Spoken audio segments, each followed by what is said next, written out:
Chairman Dino, kasama din po natin, Robert, yung representative ng St. Joseph, ano?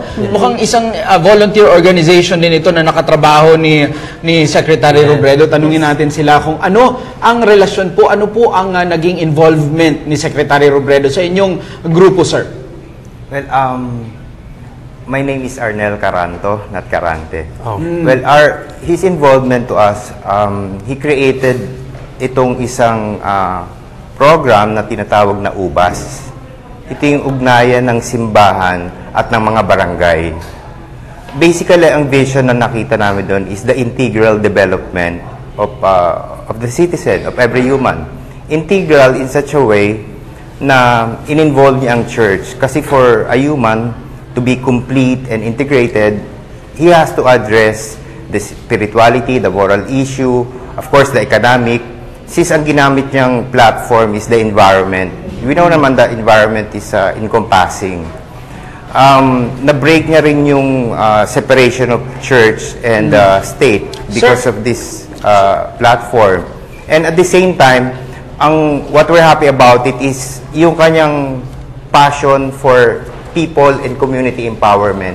Sir, ang ibig sabihin po pala ng ecosystem sa inyong pangalan ay hindi yung natural ecosystem but the ecosystem of man. Yung ginagalawan ng tao, nakasama nga daw po yun dun sa simbahan, yung civil society, ang ating komunidad. So paano po ang official po ba ang inyong partnership with DILG or this was done in his personal capacity? Well, it's official already. Through his effort. Yeah. They took the initiative. He sent somebody sa office namin and tried to assess yung aming organization. By the way, kasi we have an NGO. At the same time, I'm with the religious sector. Sa religious sector, I had the Ecology Ministry, which is fitting to his vision. So after assessing our NGO, saka yung aming organization, we were invited to have a dialogue and everything. And then, ang impact nun is nag-create siya ng CSO funds participation. So that means he's not only advocating the environment and the community empower, he's also empowering kasi alam niya yung galaw ng masa eh. Alam niya yung needs sa barangay level na funds is very important. But this is not a dole out. They are also expecting something. You contribute your skills and talents to make the project work. So in that case, this is a practice of community empowerment, involvement, in an integral sense. At the same time, kasama na yung sa accountability because church naman is, ang church is a moral leader eh. Right. So that means, at the same time, if you are empowered, you tend to check all the aspect of administration of the government, particularly sa local government and barangay sector. For that, we are engaged to his advocacy.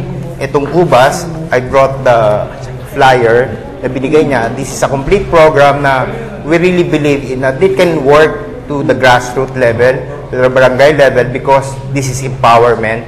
And it means to draw out the spirit of teamwork, bilang Pilipino, bilang, a spiritual person, and the integration.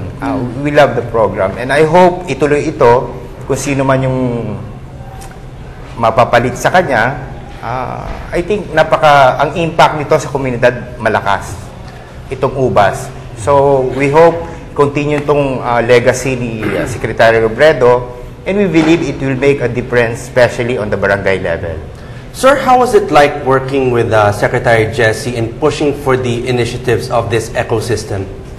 Well, actually, in terms of working with him, ang experience namin kasi is dun sa kanyang mga subordinates.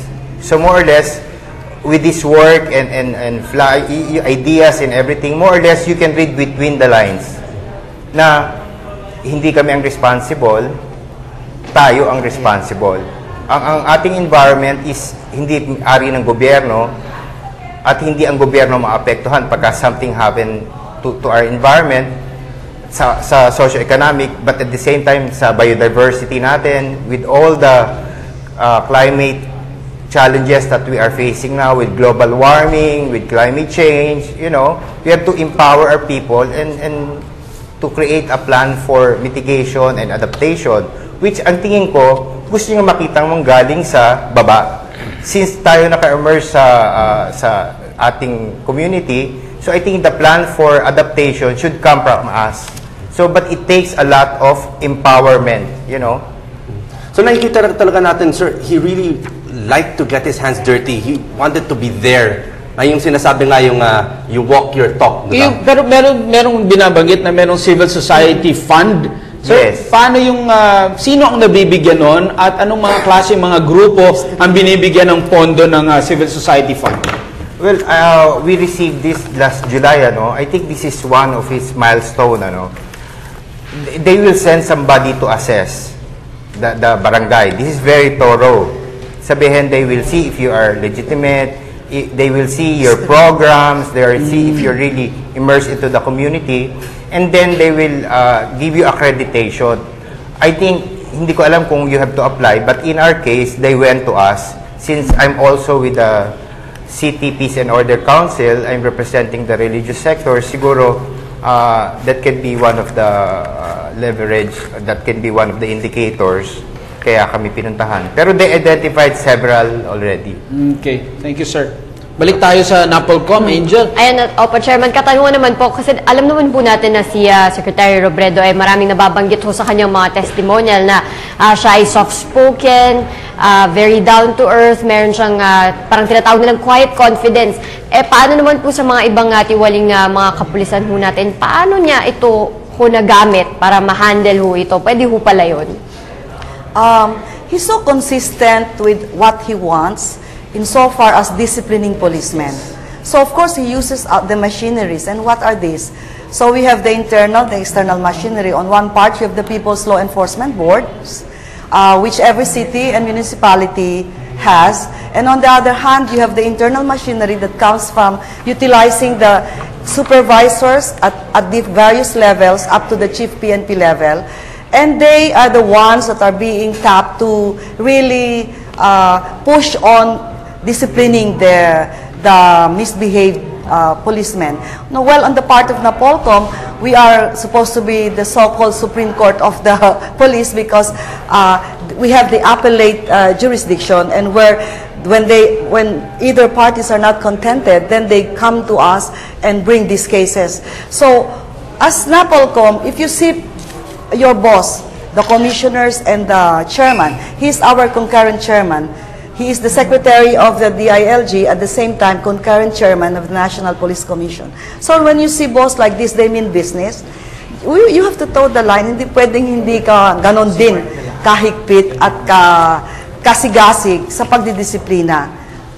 And you see most often si Vice Chairman Escueta, he speaks to you, naka-arm na yan, kami lahat, naka-ready lahat ng data, the dossier against these policemen. And we see to it that they are dismissed from the service right there and then. Maraming salamat po sa ating mga guests ngayon dito sa studio, sina Chairman Martin Dino, Director Yolanda Lira at si Arnel Caranto. Maraming salamat po sa inyo. Thank you. Salamat din. Thank you.